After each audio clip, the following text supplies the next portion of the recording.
Yeah, getting ready for the trivia segment coming up, so don't move. We've got a special interview right now with our special guest in studio, fraud analyst Naujae Lee. I hope I pronounced it right.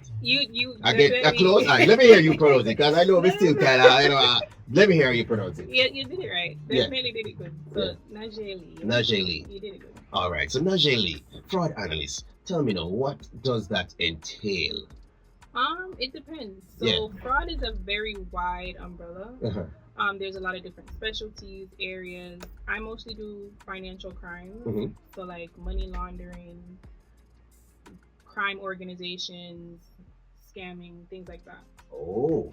So you are, let me see though, what would be your background? Give me an idea. Let's say introduce the people listening to Naujae. Where is she from? Like, how did she get to this fraud analyst level?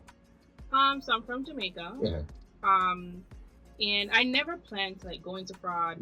Never had a passion.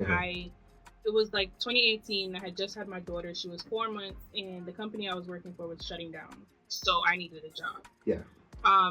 Applied to American Express, and I applied for customer service, and the person who interviewed me was like, I think you'd be great for our specialty team. Just like that? Just like that. Disputes and fraud, and we'd like you to join. And I started with the largest credit card company in the world, being an investigator, and the rest is history. Oh, okay. So I guess then it would be like you got the training while on the job.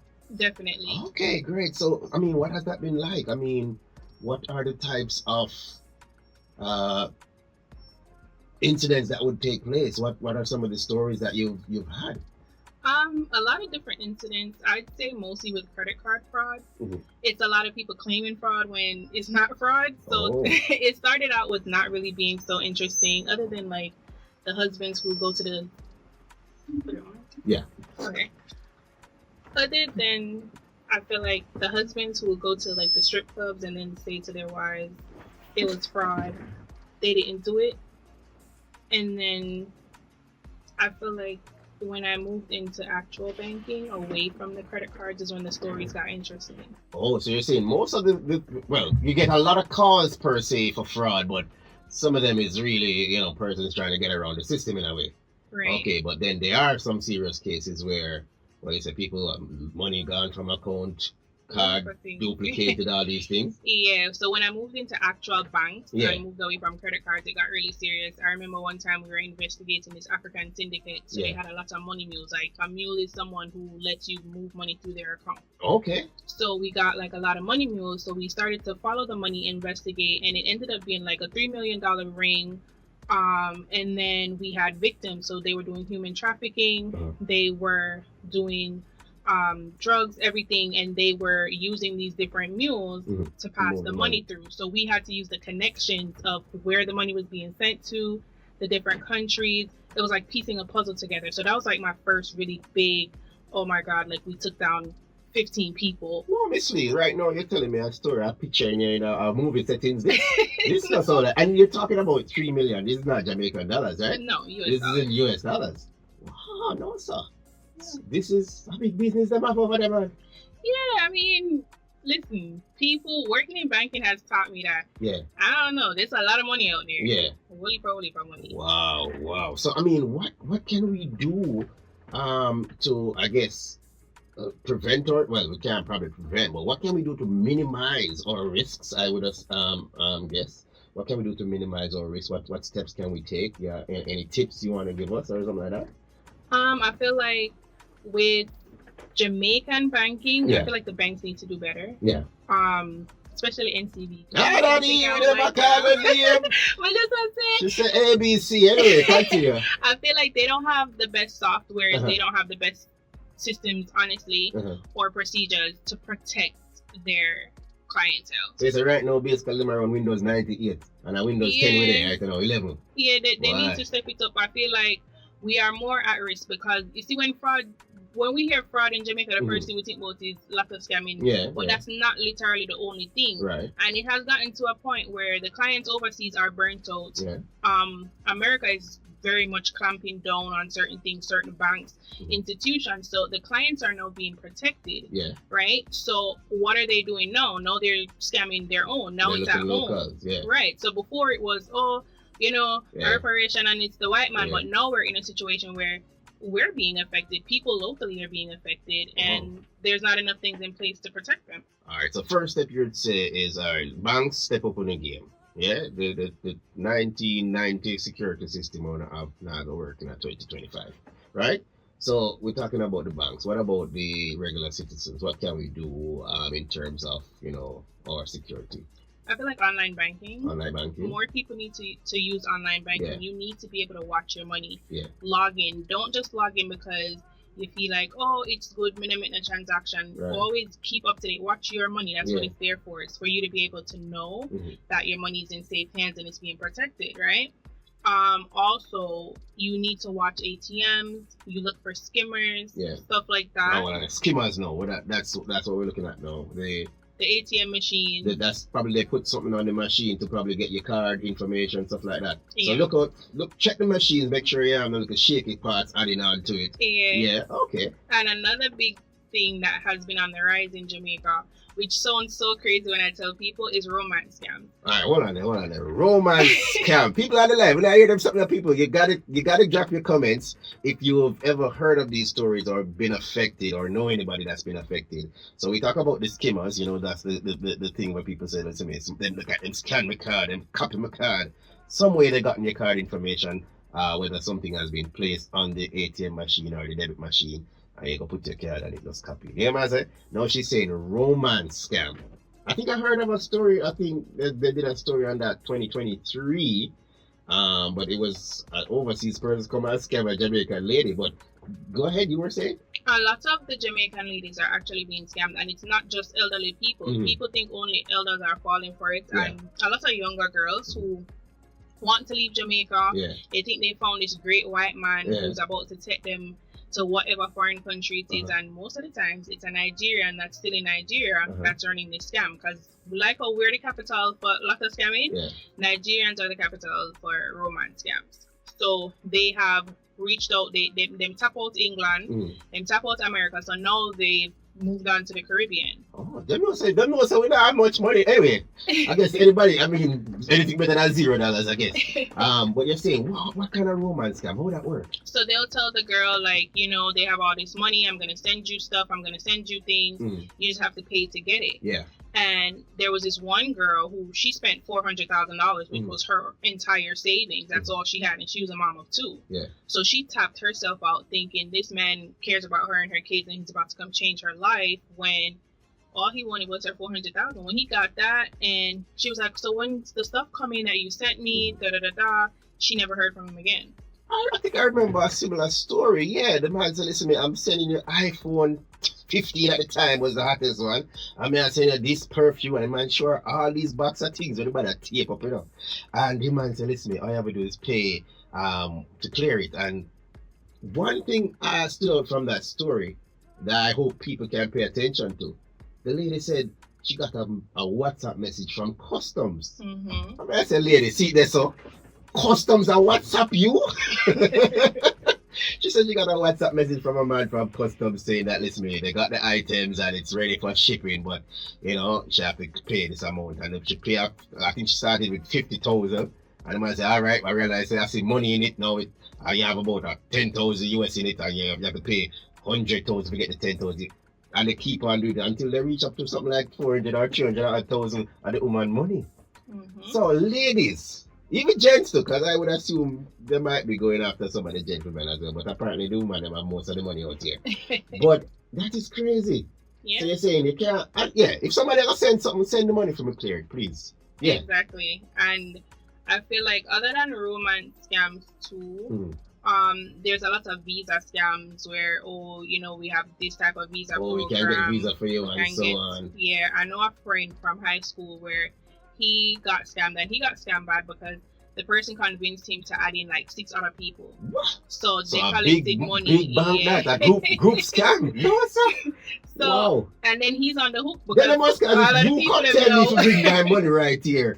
Are you me? No, I don't know that the guy there. Exactly. Wow. So it's a lot of different things. That's why I say fraud is such a wide Yeah. umbrella. You wouldn't believe it. So Miss Lee, you would have, let's say, a team that probably offers services, or is it that you have you're still working with the banks? How can persons get advice? They probably provide consultation. What kind of advice you can bring to people, or how can you help others? Well, I've been doing TikTok. So TikTok has been working for the individual sides of things. I've had a lot of bloggers and vloggers who have been scamming people, and trust me, these people reach out to me with, like, when I open emails or open WhatsApp messages, it's evidence on top of evidence. Unfortunately for me, it's still a business and there's a bottom line. I don't make money from helping individuals. Right. I do pro bono advice. So I'll advise you, hey, maybe you should inform Mocha, go to FID in New Kingston. Right. I'll direct you to the proper channels. Yeah. But there's just really no time and effort for me, especially if you already know who the person is. Yeah. What would I be doing other than, Yeah. But for businesses, I provide services like training. Yeah. So companies like, Supreme Ventures, any financial institutions, gambling places, like Acropolis spaces, most of the fraud passes through your frontline staff because they're not trained. They don't know what to look for, what signals to look out for. So I provide, entry level as well as mid to executive level training on, phishing, emails, anything that can get, your institution to lose money. Okay, that's great. As well as internal and employee fraud, because a lot of the companies are losing money because it's your employees that are defrauding. Usually most of the stuff them say from the other days, some inside job. Somebody figured out how to move money from the system, and one of the issues was with one of the companies, SSL, last couple of years. And other companies, banks as well. So, I mean, as they say, you provide this training, is there a name of your company, or is there a website persons can go to? Yeah, so my business is Confidence Fraud Consulting Firm, and it's a registered business here in Jamaica. My WhatsApp number is 876-454-5432, and then for Instagram, it's confidence_firm, and for TikTok, it's confidence.firm, and then email is confidence_firm@gmail.com. All right, so persons can reach out to you, persons can check out your business and get advice, or or book for one of your services. Definitely. All right, now what would you say is the trend now for 2025? What are we leaning into? What do you see happening on the landscape for 2025? I feel like it's just a continuation, because fraud happens definitely in trends. It's whatever is working at the moment. Yeah. So I feel like locally, there's a new scam that I've been getting a lot of people reaching out to me. So small business owners on Instagram, they don't necessarily have a registered business. There's this new NTB scam where someone will buy a product from you and they'll say to you, hey, I sent it from the wrong account, or I sent you too much money. Can you send the funds back to me? Yeah. Please don't do it. Because when you send the money back, they actually send the money from someone else's account, and they want you to move the money for them to another account where they can actually access the funds. Okay. So they're using, like, maybe they have the login information for the person, so they are sending the funds to you to buy a bag, hair, whatever it is, and then they reach out to the business and say, hey, it didn't work. I need help, or can you just do this?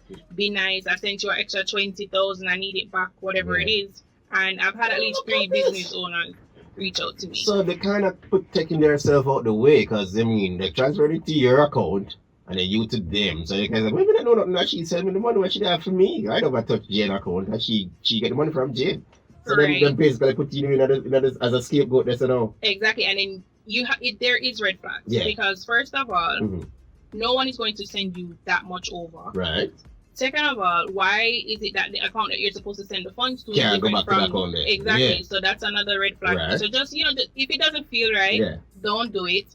But I had a lady who it happened to her multiple times. The first time it happened, NTB put a hold on her account for almost a year. Yeah. So that's what I'm saying. Our banks have to get more efficient. There has to be new processes and procedures, because can you imagine not being able, there's a lien on your account for that long, and you have a business to run? Yeah, that's crazy. I mean, well, I guess why they can't go in the bank name and tell them what to do. I mean, they can hire me.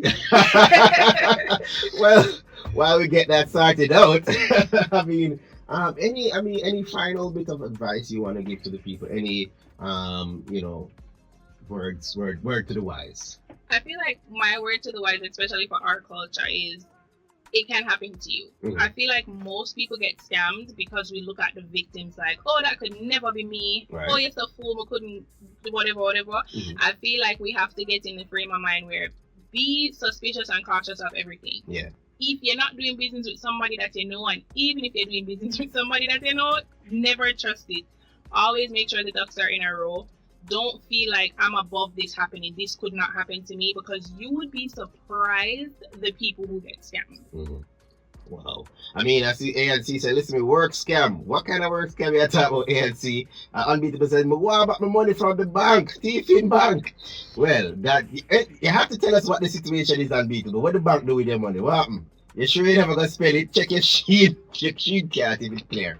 So what about like those websites, sheet and everything? Everybody just do your thing normal and look out for the fake links and the fake advertisement about them. Yeah, I mean, there's always phishing. So phishing is what we call, if anyone reels out a line, so they send you a link, they send you an email, and it doesn't look like a legitimate business. So just always be cautious, right? And make sure that if you're doing something and you know the process for doing it and something looks like it changed, just take a step back. Yeah, I like that. People, listen to me. Right now, I tell you something, I lock all of my account them right now. Everything locked up. We're taking some great advice here from the lovely lady, goes by the name of Naujae Lee, and she's here, as a financial, or I should say a fraud analyst, but her team from Confidence is here to assist you. So you can go ahead and look them up, get some more information, and boy, I hope we can keep ourselves safe for 2025. We don't want to cut back on them something. We're tired of hearing some people. And usually,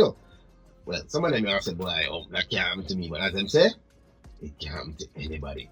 If them just catch it the right way, you get catch. So just look out, people. Be wise. Don't be too jumpy. And what I would always like to say is, sometimes, if it sounds too good to be true, probably not true. So I'm going to say about 2015 M5 a sell for 800,000. Don't go buy it. Something wrong. Alright. Anyway, people, we're going to go to some break. Then we're going to go to the trivia segment. Fantastic Friday continues. I want to say thanks to Naujae Lee for passing through. Thanks very much. And yeah, I hope you guys take the advice out here, yeah? And we listen out for more from you.